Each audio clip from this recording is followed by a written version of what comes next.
لقيت إزاز مكسور على الأرض، خايف يعور حد، بس مش أنا اللي كسرته. يمكن صح، بس انت شايف المشكلة؟ يعني انت بقيت جزء منها. إزاي؟ لأن في لحظة الاختيار دي في نوعين من الناس، ناس بتعدي وناس بتتحرك. مش كل حاجة بنعملها لازم حد يشوفها. في حاجات قيمتها مش في التصفيق، قيمتها في الضمير.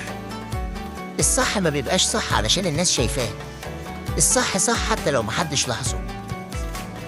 يعني أتحرك حتى لو مش مضطر؟ مش لأنك مضطر، لكن لأنك قادر. في فرق بين واحد بيعمل الخير لما يطلب منه، وواحد بيعمله لأنه شايف نفسه مسؤول. يبقى مش لازم أستنى حد يقولي اتحرك، طالما شايف الصح هعمله. تمام، يلا نبدأ. اعمل الخطوات دي. الأول لازم تلبس حاجة تحمي إيدك كويس، وبعد كده ابدأ شيل الإزاز براحة جدا، ولو الموضوع صعب عليك اطلب مساعدة حد كبير.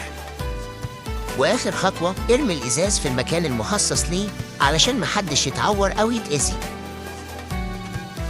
شايف يا آسر؟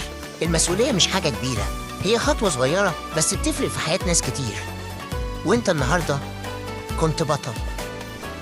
تحدي النهاردة هيكون لو شفت أذى في الطريق، حد محتاج مساعدة، موقف فيه ظلم، اسأل نفسك سؤال واحد: أنا أقدر أعمل حاجة؟ لو الإجابة أيوة، اتحرك. قول بصوت عالي: أنا اخترت أكون مسؤول.